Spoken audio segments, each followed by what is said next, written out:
yarageragejwe agera ahantu avuga amagambo nakunze aravuga ngo nzi neza yuko umucunguzi wanjye ariho nubwo ndimo mbabarira uyu munsi wa none nubwo ndimo ngeragezwa uyu munsi wa none nzi neza yuko umucunguzi wanjye ariho kandi amaso azamureba ntabwo ari ay'undi reka mubwira nubwo umaze igihe ugeragezwa nubwo umaze igihe ufite intambara ufite amakuba wongera wiringira Imana uvuga ngo nzi neza yuko umucunguzi wanjye ariho kandi muhumurize mubwire ngo amaso azareba ibyo Imana izakora ntabwo ari amaso y'abandi ni amaso yawe mbere yuko abandi bazabona ko Imana yagutabaye ni wowe ubwawe uzabanza kubibona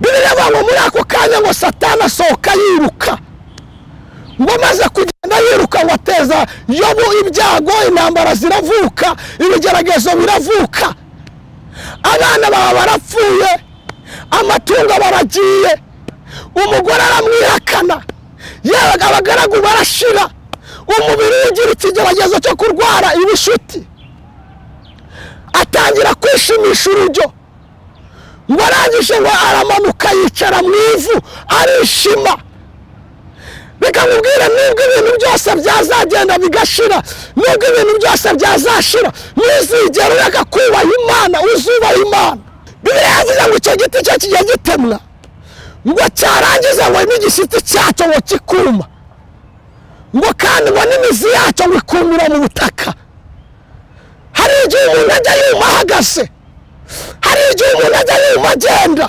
bitewe n'ubuzima arimo abantu bakavuga ngo zararangiye ntibizakunda ariko reka mubwire ndagutangarije aya masha ugiye kumva imvura y'Uwiteka ugiye kumva imvura ivuye ku Mana ugiye gushibuka ugiye kubaho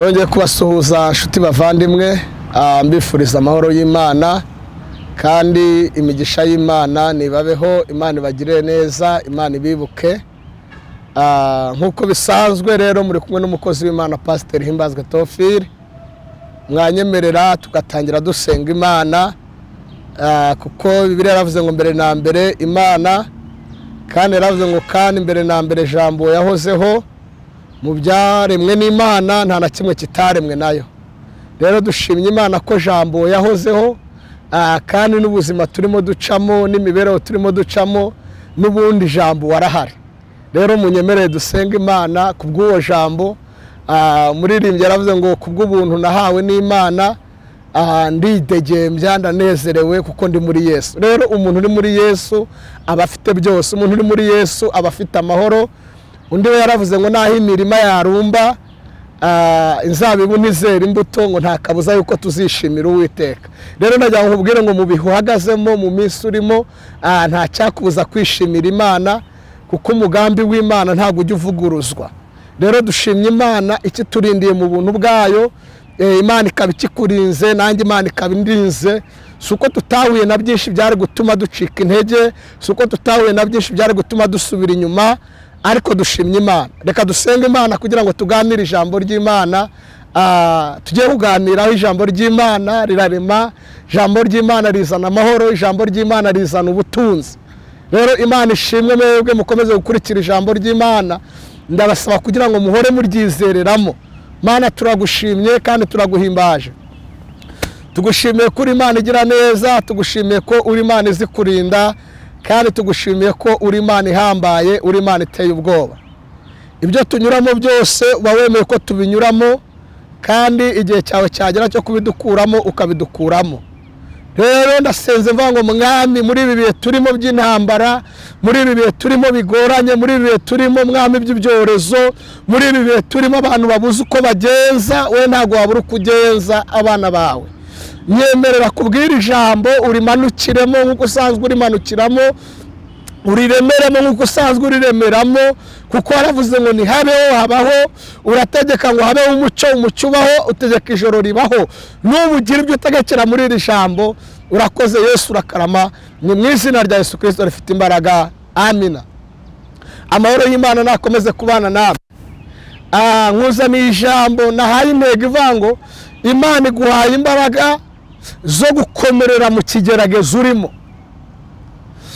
Wakibaza ngo se rero kuki pastor azanye iri jambo? Nuko iminsi turimo, iminsi dusoyemo, harimo intambara nyinshi, harimo n'ibigeragezo, kuko urahura n'umuntu wese akakubwira ko afite intambara, ugahura n'umuntu wese akakubwira ko afite ibigeragezo, ariko ugasanga nta mbaraga afite zo kurwana iyo ntambara, nta n'imbaraga afite zo kwihanganira ibyo bigeragezo.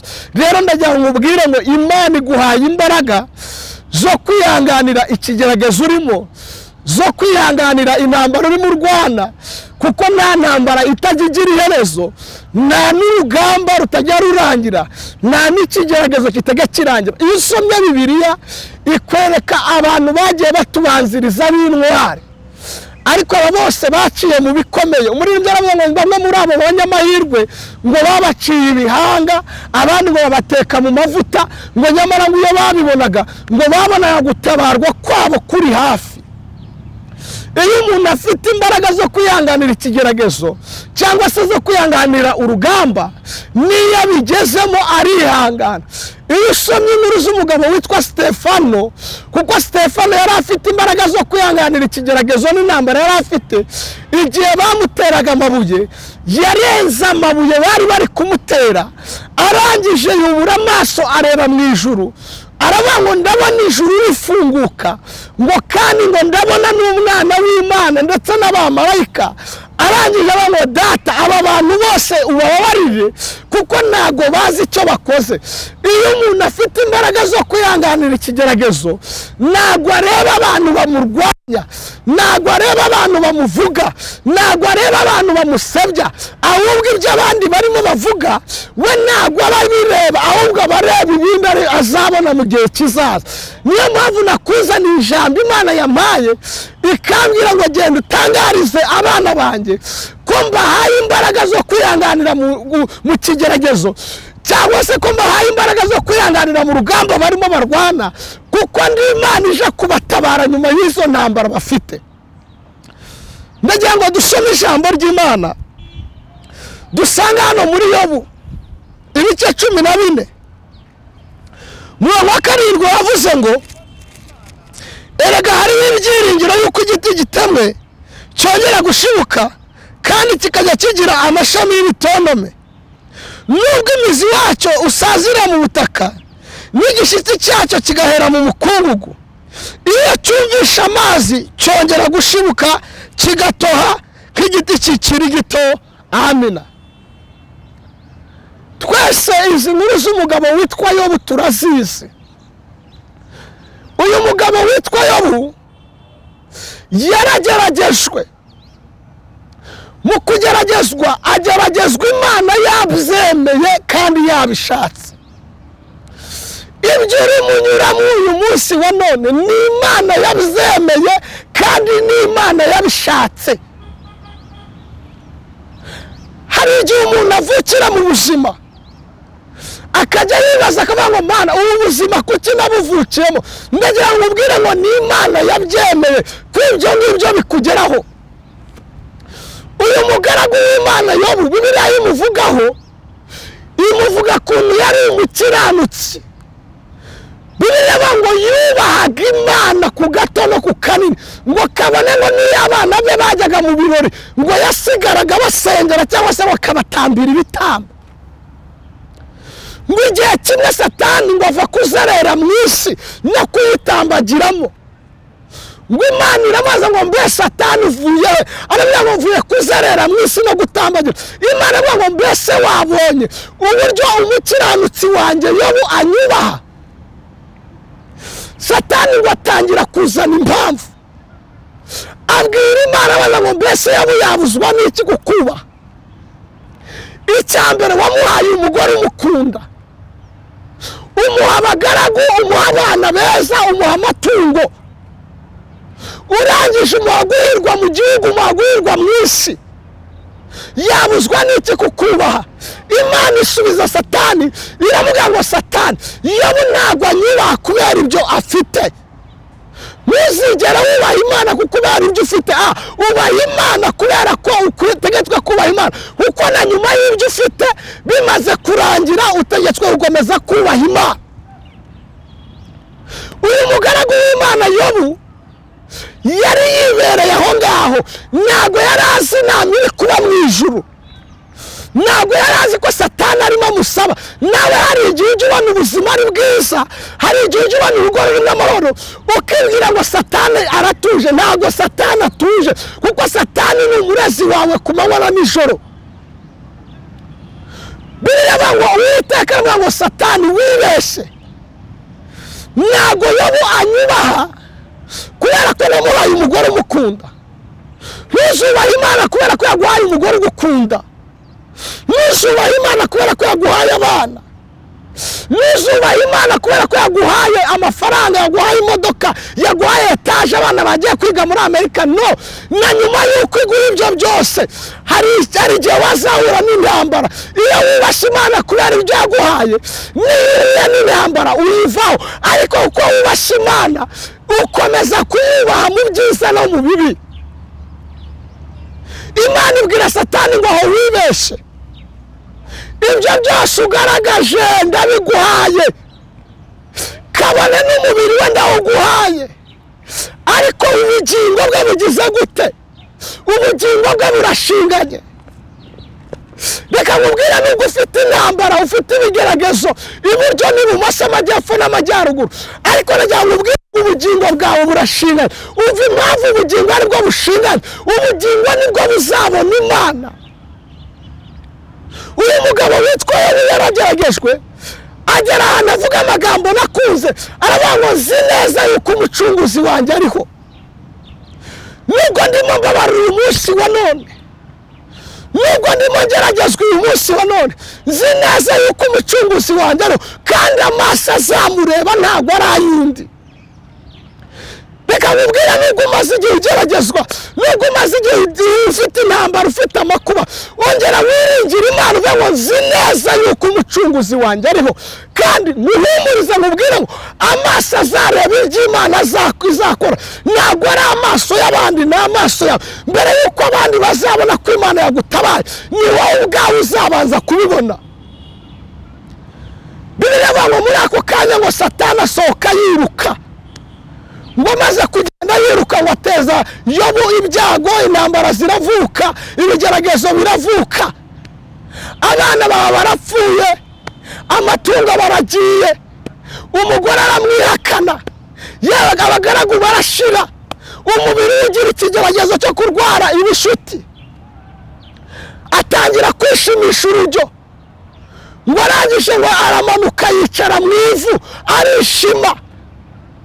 Reka nkubwire, nubwo ibintu byose byazagenda bigashira, nubwo ibintu byose byazashira, ntuzigere ureka kubaha Imana, uzubaha Imana. Bibiliya ndayikunda cyane, ngo ibintu byose bimaze kumushiraho, ariko ntabwo yigeze areka Imana. Inshuti zaragiye agumana n'Imana. Reka nkubwire, inshuti zizagenda ugumane n'Imana, amafaranga azagenda ugumane n'Imana, umugore azagute ugumane n'Imana, abana bazagute ugumane n'Imana, kuko ibyo byose bijya bishira, ariko umuntu akagumana n'Imana. Imirima yarumba ariko ugumana n'Imana. Bibiliya yavuze amagambo akomeye, arabangaraga harimo ibyiringiro. Nubwo igiti cyatemwe kizongera kibeho. Reka nkubwire, nubwo ubona byarangiye, nubwo ubona ubuzima bwanze, nubwo ubona akazi kanze, nubwo ubona imiryango yagiye, ariko ndagutangarije uyu munsi, nkubwire ngo humura, umutima wawe nutuze, harimo ibyiringiro yuko Imana yakongera guhindura amateka. Harimo ibyiringiro yuko Imana yakongera kurema ubuzima. Nubwo wabonaga igiti cyawe bagitemye, nubwo wabonaga ubuzima bwawe butazongera kubaho bitewe n'impamvu runaka, ariko nagira ngo ubwire ngo buzongera bubeho. Nubwo imizi y'icyo giti cyawe yumiye mu butaka, ariko hari amazi iyo mizi igiye kumva. Iyi mizi nimara kumva amazi, iyi mizi irongera ishibuke, igiti cyawe gishibuke, ngo cyongere kigire ibitonjome, cyongere cyari imbuto, cyongere kigire amababi, ngo nk'amababi cyari gifite hambere. Imana itugirire neza. Mu kigeragezo ntabwo uzabona baguhumuriza, ahubwo mu kigeragezo uzahura kenshi n'abantu baguca intege. Mu kigeragezo uzahura n'abakubwira ati runaka nawe byamubayeho ntibyegeze birangira. Reka nkubwire ibyabaye kuri runaka wibireba kuri wowe, kuko Sitefano bamuteye amabuye arapfa, ariko yobu Imana yamugarutseho, Imana iramwibuka. Haleluya. Basaduraka na Meshake babajugunye mu itanura ry'umuriro. Ntabwo abantu bose bahuje ibigeragezo, ntabwo abantu bose bahuza intambara wivuga ngo runaka kubera ko bamutereje cyamunara nanjye bazaneza cyamunara. No, wivuga ngo runaka kubera ko bamusohoye mu nzu nanjye bazasohora mu nzu. Nawe uzagusohora mu nzu. Hari ibyiringiro nubwo wabonaga bikomeye yuko igiti cyatemwe cyakongera kikabaho. Kandi wibutse ko Imana igucunda izi kizagukuramo. Yagerageje yabize kizamukuramo. Nawe ikigeragezo ufite uri munyuramo, Imana izi kizagukuramo. Wa mukobwa uvuga ngo ugiye kwicira inzira, uvuga ngo ufite 38, uvuga ngo ufite 40, nyuma ya 38 na 40 Imana igigaruka ikaremera umuntu amashimwe. Biriya bangwa abantu bose bava kuri Yobu. Yobu yisanga wenyine. Yobu wari umunyacyubahiro, ngo yicara mu ivu yishimisha urujyo. Ngo igihe kimwe yicaye mu ivu arimo yishimisha urujyo, ngo inshuti ze zijya kumureba. Hari abantu baza kukureba mu kigeragezo wibwira ngo ni urukundo rubazanye. Ndagutangariza ngo si urukundo rubazanye, ahubwo ikibazanye cya mbere ni ukuguca intege. Ikibazanye cya kabiri ni ukukubwira ngo ntibizakunda, ariko nagira ngo uhumurize bizakunda kandi bizabaho. Ngo izi nshuti ziragenda zisanga Yobu aho yari yicaye mu ivu. Barati Yobu ko ari wowe twizeraga nk'umukiranutsi, ko ari wowe twizeraga ko wubaha Imana. Aho ngaho ntabwo waba warakoze ibyaha bwihishwa, none Imana ikabigutuye ibihwanye n'ibyo wakoze. Kenshi iyo umuntu yageze mu kigeragezo, kenshi iyo umuntu yageze mu ntambara, abantu bahita batangira kuvuga ngo ni ibyaha yakoze. Ariko bazamubwira ngo ntabwo ari ibyaha. Hari igihe Imana igushyira mu ishuri, hari igihe Imana igushyira mu kigeragezo bitewe n'umugambi gufitemo, bitewe n'ikizakubyaza, bitewe n'abantu bazahindukira baza kwa Yesu. Imana itugirira neza. Umugore witwa Hana yageze ahura n'ikigeragezo cyo kutabyara. Abantu bose baravuga, abantu bose bavuga ibyo bashaka, ariko Imana imuhaye Samweli abantu bose baraceceka. Aranyaba ngo Mana ndagushima yuko wari ingumba byaye kare. Reka nkubwire, nyuma y'icyo kigeragezo ufite, nyuma y'izo ntambara uri gucamo, ugiye gushima Imana. Baravuga ati none reka tukubwire, urabizi turi inshuti. Hari igihe ugira ngo abantu bawe ni inshuti, kumbi mu kigeragezo ufite baje kuguca intege, barashaka kuva ku Mana, barashaka kutuka Imana. Barayamwe ariko kubakomezaga amavi asukumwa, kabiri ugakomeza amaboko atendebutse. Aho ntabwo waba waratutse Imana, Imana ikabikwituye. Ibi ngibi byose tureba, abana igize gukira bishe, imitungo irarangiye, abagaragu barashize, yewe n'umugore ntakigukunda. Ariko reka nkubwire, ibyo byose bizarangire, bigende byose bikuveho, ariko usigarane n'Imana. Haleluya. Kuko Imana nikugarukaho abantu bose bazaca bugufi. Baramubwira ngo usigaye wicara mu ivu, wari umunyacyubahiro, mwana abantu bose baragusuzugura wicara mu ivu si ukwicara mu ivu gusa urimo urishimisha n'ibyo izi nshuti ze nta kindi kintu zamubwiye zaramubwiye ngo yewe uko twari tuzi ko uri umukiranutsi ugeze aho wicara mu ivu warangiza ukishimisha n'ibyo baramubwira rero yaho kugira ngo ukomeze ubabare turabizi tukiyimana iyi Mana nuyituka irakwica reka nkubwira mu kigeragezo iyo cyamaze kunuka ntabwo ubona abajyanama bazima ahubwo abajyanama ubona n'abagukura kuri Yesu ariko najya nkubwira ngo ntihakagire ikintu na kimwe kigukura kuri Yesu mu ntambwe y'akanamata azakugirira neza ngo ndetse n'umugore yashatse ubwe nawe arabashyigikira arangije aravuga ati yemwe nshuti zanjye nimureke ngira icyo mvugira nanjye mu maso yanyu ngira icyo mvuga baravuga haragiye kwituka ariko yobu yarazi icyo agiye kuvuga kuko yari yaramaze guhura n'Imana iyo wamaze guhura n'Imana Imana yaraguhaye imbaraga zo mu kigeragezo ntabwo wita ku magambo abantu bahaye bavuga ahubwo wita ku cyo Imana yakubwiye mu kigeragezo haleluya haleluya Bibiliya iravuze ngo iyo barangije abwira umugore we aramuhindukirira aravuga ngo mada uvuze nk'umwe mu bagore b'abapfapfa mbese utekereza ko Imana yaduha ibyiza gusa yaduha ibibi tukananirwa kubyakira arangije ababwira amagambo nakuze aravuga ngo gukiranuka kwanjye nagukomeje ntabwo nzigera nikuraho kuba inyangamugayo nubwo mbona ndimo geragezwa nubwo mubona ndimo nishimisha urujyo ariko ntacyo nshinja umutima wanjye gukiranuka kwanjye nagukomeje ntabwo nzigera nikuraho kuba inyangamugayo aravuga ngo naho napfa niringiye reka nkubwira mu kigeragezo yiringira Imana kuko niringiye abantu bazaguhemukira iringira Imana kuko niringira abantu bazagukoza isoni yaravuga ngo naho napfa niringiye aravuga ngo nzi neza yuko umucunguzi wanjye ariho aravuga ngo nubwo abantu batakifitiye icyizere nubwo abantu batangiye guca imanza ariko nzi neza yuko umucunguzi wanjye ariho haleluya haleluya mu kigeragezo ufite mu ntambaro ufite izere ko umucunguzi wawe ariho Mana tugirire neza kandi Imana idufashe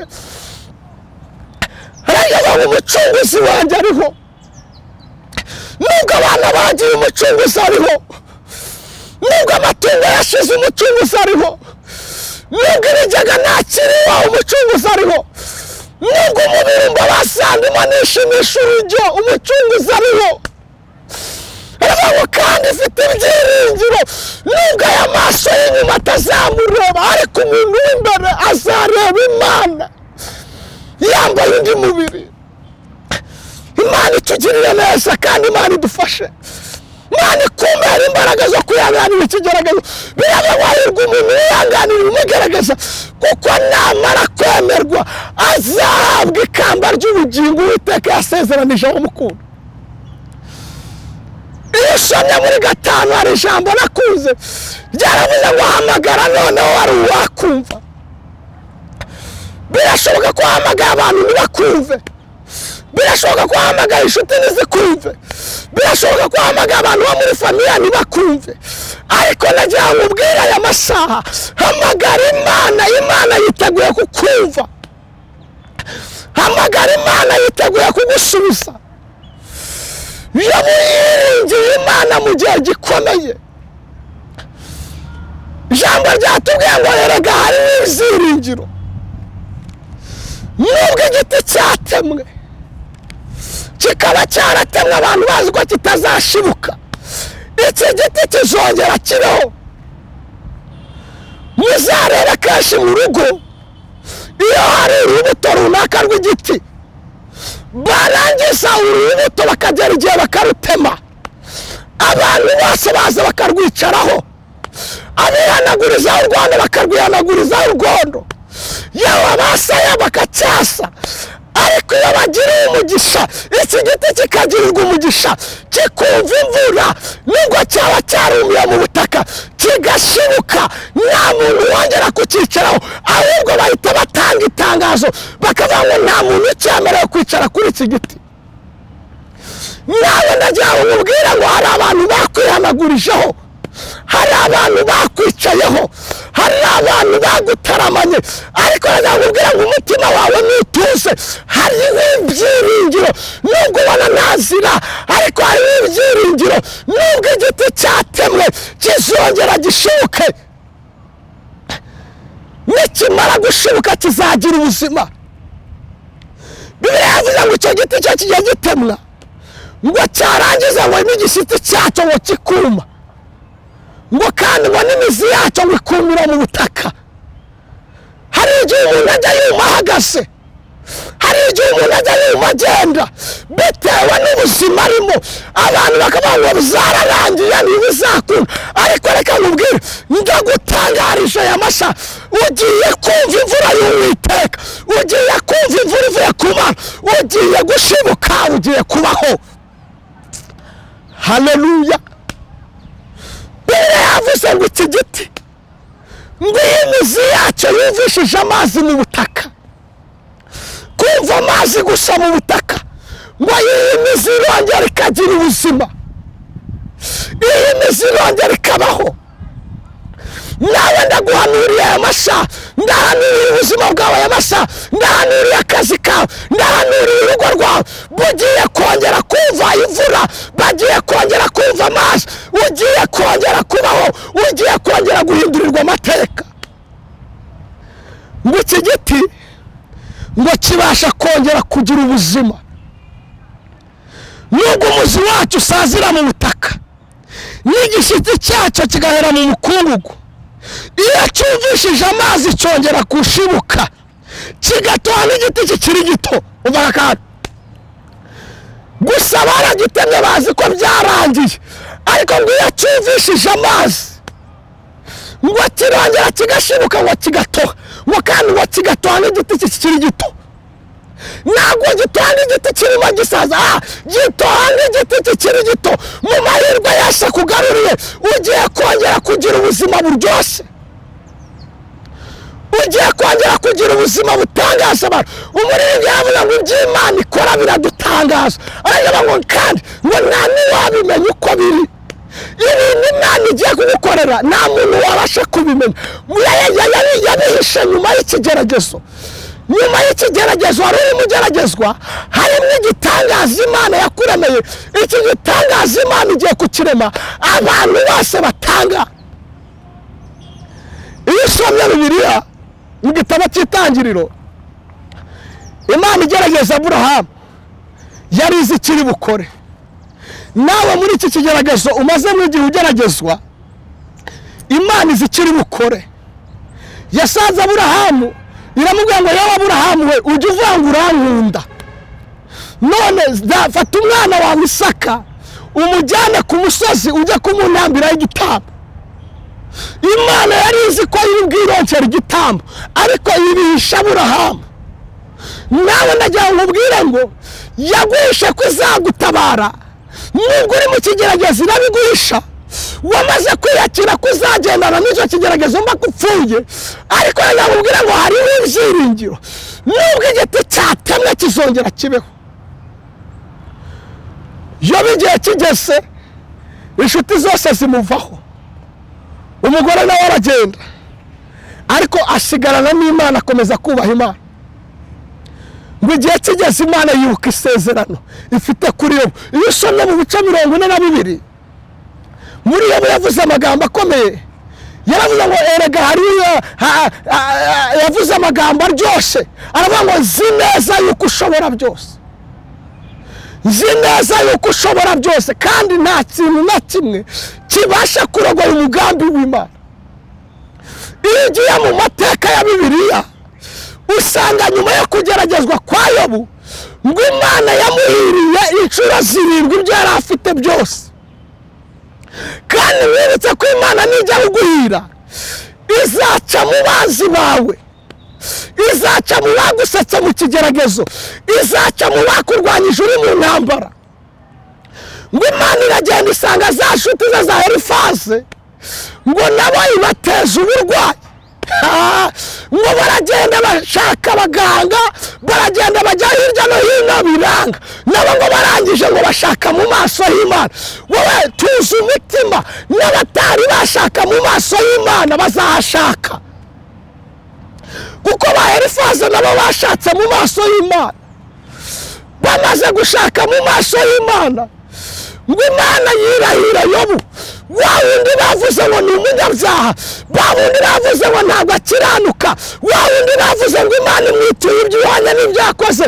Imana iravuga ngo yemwe muri iki gihugu cyose nta wundi muntu wabarambikaho ibiganza mugakira, nta wundi muntu wabasha kubasabira muri iki gihugu uretse Yobu.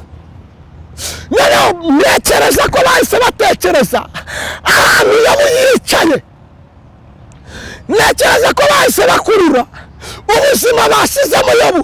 Yobu yicaye mu ivu, Yobu yishimisha urujyo, umubiri wose waramusize, waravuze wa wundi bavuze, baravuga ngo yarakoze ibyaha, Imana imwirahiriye. Irangije ibaha kondisiyo, iravuga ngo kandi ntimuri mugende gutyo, ahubwo muramushyira ibi n'ibi n'ibi, mu matungo murajyana, mu bagaragu murajyana, mu myaka murajyana. Reka mubwire, hari ibintu Imana izagusubiza iciye mu bantu, ariko hari n'ibyo izakwisubiriza ubwayo, kuko abantu ntabwo babifiteho uruhare ibyo ngibyo. Mu bintu izi nshuti ze zari zifite amatungo, zari zifite imyaka, bari bafite ingamiya, bari bafite indogobe, bari bafite abagaragu, ariko uvuga akantu mwumve neza, ariko ntabwo bari bafite kongera kuremera Yobu uruzima, ntabwo bari bafite kongera kuremera Yobu inyamazima. Reka mubwire, hari ibintu abantu bazakuremera, ariko hari n'ibyo Imana izazireme. Ba Elifaze ntabwo bari bafite kumushumbusha urubyaro, ntabwo bari bafite kongera kumutera inyama, ntabwo bari bafite kongera kumutera uruhu, ariko bari bafite amafaranga, bari bafite amamodoka, bari bafite ibyo byose. Ngo Imana irabategeka, irababwira ngo nimubishyire Yobu umugaragu wanjye, mugende basabire, nabasabira murakira, nabarambikaho ibiganza murongera namwe mubeho. Barangije ngo barahaguruka bajya kureba Yobu, wa wundi wicaye mu ifu, wa wundi bavuze ko yakoze ibyaha. Reka mubwire, wowe unaze amatwi mama, nawe wa mugabo we, nawe wa musore we, nawe wa mukobwa we, ba bandi baguciriye imanza bagiye kuza imbere yawe, bagiye kuza kwikubita imbere, kandi ntabwo baraza gusa, barazana n'ibintu by'igiciro. Yobu abakubise amaso, njyeka ko yikaze, ariko isaha y'Imana iyo yageze, Imana igize ikarwana, isaha y'Imana iyo yageze, Imana igize igatsinda, isaha y'Imana iyo yageze, Imana igize igahindura amateka. Mu bintu Imana yagombaga kuzanira igakorera Yobu ni ibintu bibiri. Ikintu cya mbere kwari ukumusubiza umubiri we yari afite. Mu bintu abantu bazagukorera ibindi byose bibaho, ariko nta muntu uzigera gusubiza umubiri. Umubiri uzawusubizwa n'Imana. Icya kabiri Imana yagombaga kuza gukorera Yobu kwari ukumushumbusha urubyaro, kuko mu bintu ba Elifaze bazanye ntabwo bazanye mu urubyaro. Imana irangije iramushumbusha. Reka mubwire, wakomeza wizera Imana, igihe cy'Imana kirageze, igihe cy'Imana kirageze kugira ngo Imana igushumbushe ibyo wabuze byose. Niyo yageze muri 42 nk'uko nabibabwiye, aravuga ngo zi neza yuko ushobora byose. Bya bindi abantu batashobora urabishoboye, bya bindi abantu batari bamaye urabishoboye. Aravuga ngo kandi nta kintu na kimwe kibasha kurogoya umugambi wawe. Nanjye najya nkubwira aya masaha, nta kintu kizigera kirogoya umugambi w'Imana ku buzima bwawe. niba Imana yagambira kuzakugira ukomeye uzaba we, ariko kugeragezwa ko kurahari, kuko umuntu ageragezwa n'icyo azaba cyo. iyo uzaba ukomeye igucisha mu bikomeye. mbere y'uko Abisirayeli bajya i Kanani babanje guca mu butayu, kandi bavuye muri Egiputa Imana itegeze ibabwira ko bazanyura mu butayu, ariko Imana yari izi ko bazaca mu butayu. nawe rero Imana yaguhaye amasezerano, ariko ntabwo yageze ikubwira ikiri hagati y'isezerano ndetse n'igisubizo. hagati y'isezerano n'igisubizo harimo ikigeragezo, harimo intambara, kandi kugira ngo winjire mu gisubizo uzageragezwa, uzaca mu ntambara, ariko nyuma y'intambara, nyuma y'ikigeragezo uzinjira mu gisubizo. Imana itugirire neza kandi Imana idufashe. umaze kumva neza nawe ubwawe ko Yobu yageragejwe, ariko Yobu ageragejwe ntiyareka Imana. dusohoye mu minsi umuntu ahura n'ikigeragezo ngo aretse Imana. uhimye ndetse uwo wihimye ntabwo uhimye Imana, kuko umuririmbyi yaravuze ngo abagezeho bagize gute baragwiriye, ndetse ngo n'abandi bari mu nzira. aravuga ngo nushaka ko tujyanayo wihane, nta mugozi urimo, nta kiboko kirimo, ubwawe ni wowe ugomba kwifatira umwanzuro, kuko nutifatira umwanzuro iminsi izagufatira umwanzuro, uzaza ku Mana, kuko Imana ntabwo yabura uko iguhamagara. ngo naraseze mu gihe kirekire, ngo none Imana yarandetse. useze igihe kirekire kingana gute? ese yarakuretse ugeragejwe nk'uko Yobu yageragejwe? ndagira ngo nkubwire ngo kubwira ijambo wisuzume, nanjye nisuzume. biravuga ngo twakisuzuma ntitwagibwaho n'urubanza. uyu munsi wa none abantu benshi turi kugibwaho n'urubanza bitewe n'amagambo turi kwirirwa tuvuga imbere y'Imana. ugasanga umuntu araje, Mana nagusenze igihe kirekire ntabwo wageze urubyaro, wowe kiranuka, ibindi Imana izabikora. kuko na Hana yahawe Samweli ageze mu zabukuru, Sara yahawe Isaka ageze mu zabukuru, ariko ntabwo bigeze bareka Imana. nawe ndagira ngo ubwire titiriza Yesu arakugirira neza, titiriza Yesu aracyari ku ntebe y'imbabazi, kuko biravuga ngo harimo ibyiringiro. nubwo igiti cyatemwe cyakongera kikabaho, wowe titiriza Imana uzongera ubeho, kandi mu kubaho kwawe uzagira amahirwe utigeze ugira. mu kubaho kwawe uzabaho mu buzima utigeze ubaho. uyu munsi wa none nimuza kureba isahani igeze, nubwo harimo intambara nyinshi, hakabamo ibyago byinshi, ariko hariho n'iterambere ritandukanye n'abatubanjirije, kuko basogokuruza ntabwo bigeze babona iterambere n'iryo turi kubona. muri iyi ngendo ngo kera bakwiringiraga bose babaga bari mu mahoro, ngo baba bagufite n'ibifuzo undi murengezi. arabyo baho kandi imisozi itararemwa, isi itarabumbwa, uri uko wahoze. nujya mu mateka y'abakozi b'Imana batubanjirije, bagendaga n'indogobe, abandi bagendaga n'amafarashi. ariko uyu munsi wa none udafite imodoka aratega moto cyangwa agatega imodoka y'abandi. kubera iki? hari ibintu Imana igenda ihindura. rero nawe wikivovota, si wowe Imana izigirizaho hano, nawe Imana izakugirira neza. Imana izagufasha, Imana izakwibuka. kuba umaze igihe kirekire mu kigeragezo ntabwo bivuze ko Imana yagutaye. ntabwo Imana yagutaye, ahubwo Imana igufiteho umugambi, ifite ibyo izakuremera, ifite uko izabihindura, abantu barangiza bagatangara. rero Imana ibaha umugisha kandi Imana ibagirire neza. icyo nabasaba ni ugukomeza kwizera, nk'uko mujya mubyumva mu biganiro byacu.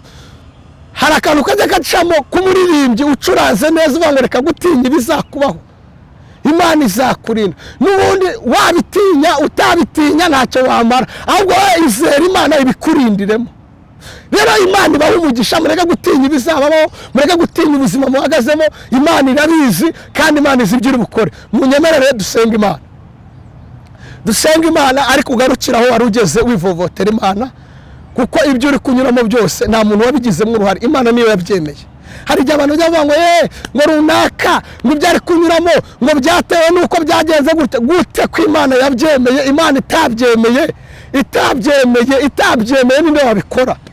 ko yemera ko umubyeyi umwe abyarira amezi 9, ikemera ko undi abyarira 7. Imana ubuzima ducamo bwa buri munsi niba yabyemeye, kwemera ko abantu bavukana mu nda se ntibahabwe umugisha ungana nuko iba yabyemeye. Rero nimutuze imitima yanyu, ibyo muri kunyuramo byose Imana niyo yabigizemo uruhare kandi Imana niyo yabyemeye, ahubwo mwizere Imana yuko yabasha kubakura mu byo muri kunyuramo ikabatereka mu bindi bishyashya. Imana ibahe umugisha. Reka dusabe kubwira ijambo.